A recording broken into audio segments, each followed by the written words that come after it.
Thursday's shadow. Thursday's shadow was bad. It stretched up buildings, intruded through windows, it cut around corners, popped up from the soil. It blinded men's eyes and darkened women's soul. It drove beasts and babes to the brink of madness. Thursday's shadow tore bark from the trees, tore shingles from the roof, tore happiness from families. Thursday's shadow was bad, so bad.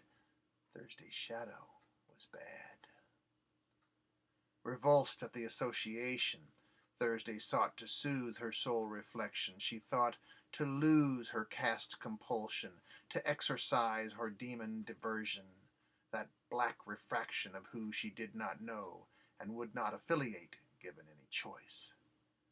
It was the peculiar angle of the sun that struck her so deciduously and cast its fickle rays on earth and found curious currents around Thursday, therefore granting the cosmic blink to the ink of black and bad at her back.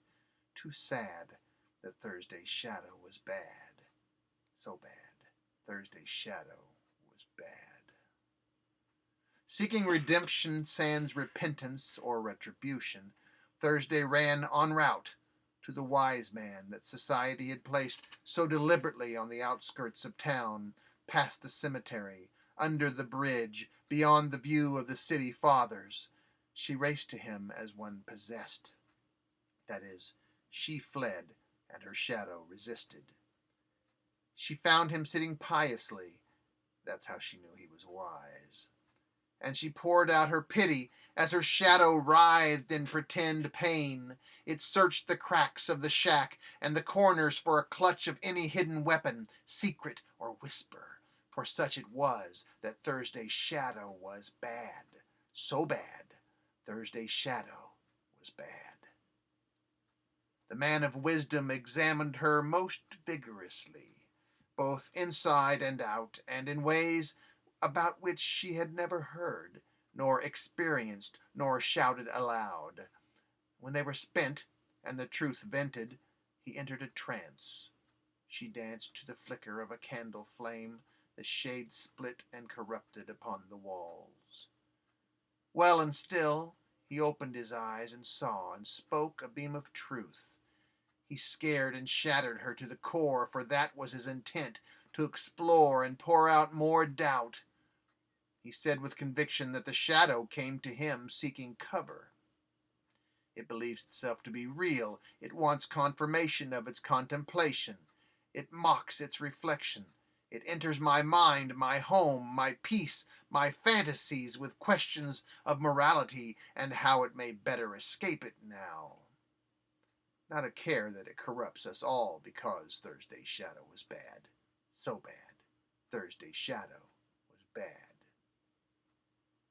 Facing the space, she shivered at the thought. The realization of what she had fought, the evil exploited in Shade's bad name. Could she and the beast be one and the same?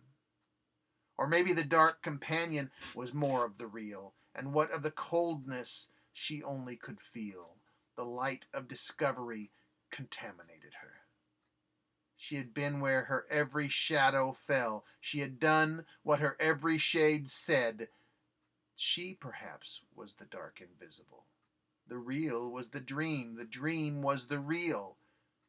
Was she only phantom ephemeral? Was she the light gone dark? The wise man spoke starlight. And much as any shadow shrinks and perishes against the valor of the sun, Thursday cracked and vanished, making two bads into one. Her smoke twin stayed behind her, finding solace in cracks and fissures, traveling nightly past one Thursday into the next, bleeding and breeding from a daily feeding, pressing across the entirety of man, being bad. So bad, so very, very